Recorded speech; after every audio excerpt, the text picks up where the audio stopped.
Jharkhand life आओ राज खोलें। आप सबका बहुत बहुत अभिनंदन। तो शायद आप लोग बहुत कोई चाईबासा भी घूम कर आए होंगे, जो विगत 2019 के 2 दिसंबर को चक्रधरपुर गए थे। मैंने 6 तारीख को ही कह दिया था कि चक्रधरपुर पुनः चाईबासा में दोहराया जाएगा, और मुझे इस बात की एक पहले से ही संभावना थी, क्योंकि जिस प्रकार से भारतीय जनता पार्टी खासकर आदिवासी समुदाय को एक कमोडिटी के तौर पर समझती है और उस पर बात करती है, तो उस जो संघर्षशील समाज है, जिसने अंग्रेजों से लोहा लिया, कई सामंतों से लोहा लिया, उनके विषय में जिस तरह की बातें की जाती है भारतीय जनता पार्टी द्वारा, तो साफ तौर पे ये आशंका थी कि वहाँ के लोग उनको खारिज करेंगे और उनकी बातों में नहीं आएंगे। इस बात को कहने के पीछे का मेरा जो तात्पर्य है कि हम जानते हैं कि दुनिया का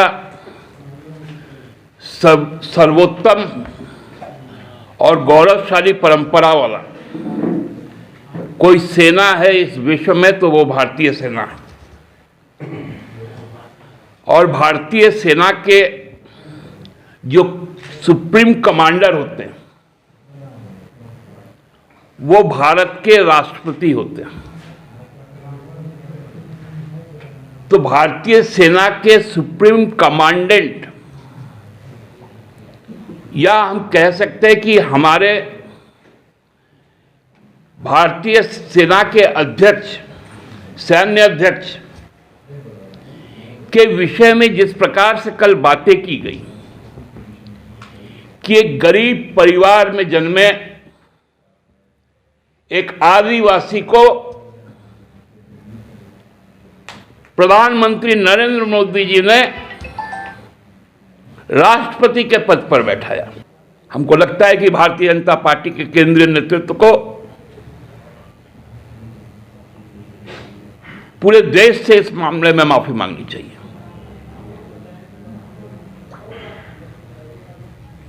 यह असहनीय है।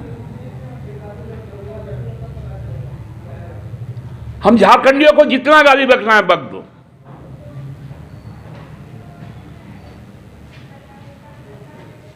पूरे देश के आदिवासी, मूलवासी, अकलियत के लोगों को जितना गाली बकना है बक दो,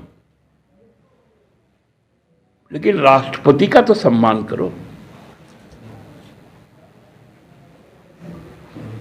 राष्ट्रपति प्रतीक है अशोक स्तंभ का, प्रतीक है तिरंगे का।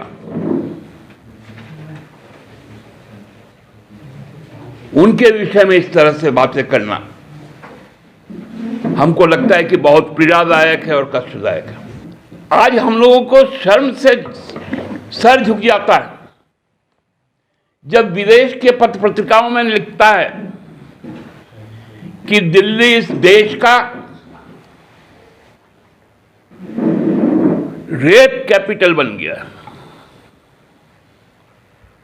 महिलाओं के ऊपर में सबसे ज्यादा, ये हम नहीं कह रहे हैं, एनसीआरबी का आंकड़ा, सबसे ज्यादा यदि अत्याचार कहीं होता है महानगर में तो वो है दिल्ली। नंबर 1 राज्य मध्य प्रदेश और आसाम। वहां भाई पुलिस किनके अधीन है? जनता तो पूछेगी। आप डेमोग्राफी की बात करते हैं।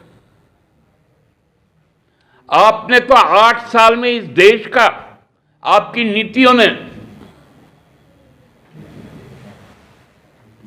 पूरी सरकारी संपत्ति की डेमोग्राफी चेंज कर दी।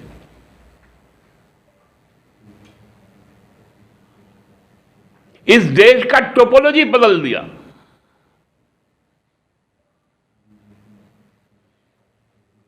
सारे उपक्रम निजी हाथों में चले गए और हमको समझाने आए।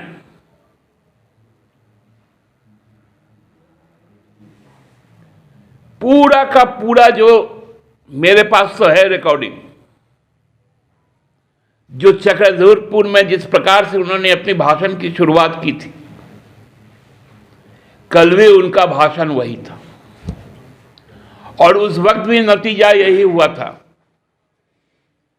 कि कोल्हान साफ हो गया था। और कल के बाद से तो मैं कह सकता हूं कि संकेत बहुत साफ है। 2024 का कल संकेत मिल गया कि झारखंड भी अब साफ होने जा रहा है, क्योंकि अब हम बर्दाश्त नहीं कर सकते। अब इस देश का आदिवासी समाज, दलित समाज, अल्पसंख्यक समाज, हमको तो लगता है माननीय सर्वोच्च न्यायालय के माननीय मुख्य न्यायाधीश को इस बात को स्वतः संज्ञान लेना चाहिए कि कैसे कोई कह सकता है कि हमारे देश का राष्ट्रपति अनुकंपा पर उनकी नियुक्ति हुई है, उनकी शपथ हुई है।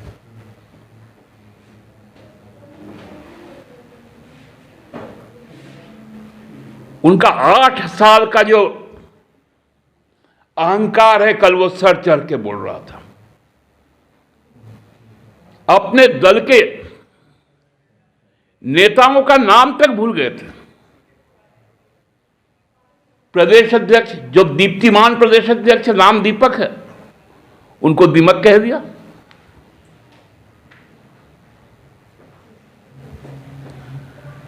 जो विधानसभा का चुनाव हार गए वो नेता प्रतिपक्ष रघुवर दास बन गए।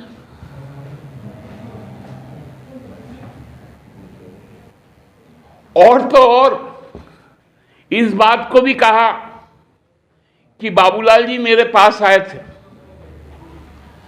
कहे थे आप सरकार गिरा दीजिए, तो उन्होंने कहा कि हम नहीं गिराएंगे, जनता गिराएगी। तो माननीय नेता भारतीय जनता पार्टी श्री अमित शाह जी, महाराष्ट्र में कौन सी जनता ने सरकार गिराई,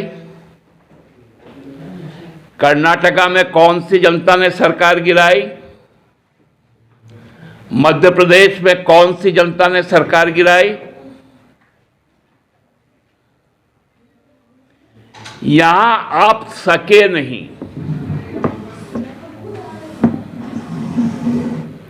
जब आप सके नहीं तब आप फंसे और कह रहे सरकार नहीं गिराएंगे, जनता गिराएगी। आज मैं इतना ही आप लोगों से कहना चाहता हूं। आप सबको बहुत बहुत धन्यवाद।